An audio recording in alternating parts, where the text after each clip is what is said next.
Naam, asante kwa kuendelea kusalia nasi, na ikiwa wewe ndio kwanza unaungana nasi, basi sasa ni habari za biashara na uchumi. Mimi ni Fatma Hassan.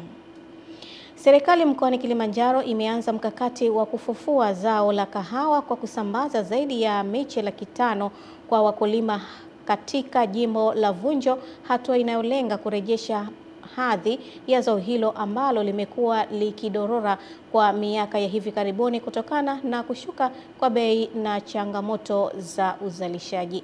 Ahmad Nanonde ametuandalia taarifa ifuatayo. Mkuu wa mkoa wa Kilimanjaro Nurdin Babu amesema ugawaji wa miche hiyo uliotolewa na taasisi ya utafiti wa kahawa Tanzania TACRI pamoja na wadau mbalimbali ni sehemu ya juhudi za makusudi za kuongeza uzalishaji na kuinua kipato cha wakulima, huko akionya vikali tabia ya baadhi ya wananchi wanaokata miti ya kahawa na kusisitiza umuhimu wa kulilinda zao hilo. Tunawaletea miche ya kisasa, miche ambayo itazalisha kwa kiwango kikubwa. Manake nyinyi wazee mlikuwa mnakata na vijana mnakata kahawa kwa sababu bei ilikuwa si rafiki. Miche mipya bei ni rafiki. Naye mkurugenzi wa bodi ya kahawa Tanzania Primus Kimario amesema upandaji wa miche hiyo ya kahawa utasaidia kurejesha hadhi ya zao hilo la kahawa mkoani Kilimanjaro. Moja ya kahawa ambayo mkulima anavuna imefikia shilingi wastani wa msimu uliopita. Kilo moja ya kahawa ni shilingi 12,000. Ukiwa na miche ya kahawa 540, wewe una uhakika wa kuendelea kumpeleka mtoto wako shule. Ni matumaini yangu kwamba sasa kwa mwamko huu na namna ambavyo wananchi wamepokea, wanakwenda kurudi kwenye kilimo cha kahawa na uchumi wa eneo hili la kata ya Mwika Kusini, lakini mkoa wa Kilimanjaro kwa ujumla unakwenda kuwa na tija. Sheria za ushirika bado zina changamoto, hazina namna ya kuwabana wabadhirifu wa fedha za vyama vya msingi, kuhakikisha kwamba sheria hizi zinabadilishwa ili mtu akila fedha ya mwananchi abanwe. Zao la kahawa ni kilimo mseto, manake unaweza ukaendelea ukawa na ndizi, lakini pia ukaendelea ukawa na parachichi. Ahmad Nanonde, Channel 10, Rombo, Kilimanjaro.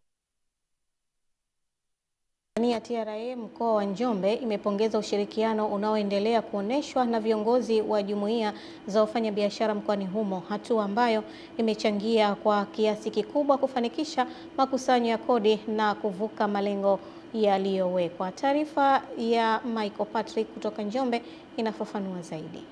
Akizungumza na Channel 10, meneja wa TRA mkoa wa Njombe Specioza Ole amesema kuwa TRA iliweka lengo la kukusanya shilingi bilioni 42.9 kutoka kwa wafanyabiashara, lakini hadi sasa ufanisi wa makusanyo kutoka kwa wafanyabiashara umefikia zaidi ya 110% ya makusanyo hayo. Mwaka ulianza mwezi Julai 2025 hadi mwezi wa pili 2026. Lengo lilikuwa ni kukusanya bilioni 26.8, lakini tukakusanya bilioni 29.5. Ni sawa na ufanisi wa 110.23. Aidha, amebainisha kuwa mbinu za kuwafikia wafanyabiashara zimeongeza uelewa wa umuhimu wa kulipa kodi kwa hiari. Tunapata mafanikio haya kwa sababu ya kuwashirikisha wadau mbalimbali, wakiwepo hasa wadau wakubwa, wafanyabiashara wenyewe, katika kuhakikisha kwamba anayeuza anatoa risiti na ambaye ananunua anadai risiti. Tunafanya pia ukaguzi wa ndani na nje. Kwa upande wao, baadhi ya wafanyabiashara na viongozi wa jumuiya zao katika halmashauri ya mji wa Njombe wameipongeza TRA kwa kuendelea kuwapatia elimu na kuweka mazingira rafiki ya ulipaji kodi. Ninaweza kuwathibitishia tu kwamba mamlaka ya mapato TRA Njombe wategemee tu makusanyo mazuri, kwa sababu mwitikio ni mkubwa kwa ripoti niliyoipata kuanzia tarehe 27 mpaka tarehe 31. Kweli tunakushukuru meneja TRA, kwa kweli amekuwa na ushirikiano mzuri na sisi wafanyabiashara, na niwaombe wafanyabiashara wote tuhakikishe tunalipa kodi kwa wakati. Kutoka mkoani Njombe, mimi naitwa Michael Patrick wa Channel 10.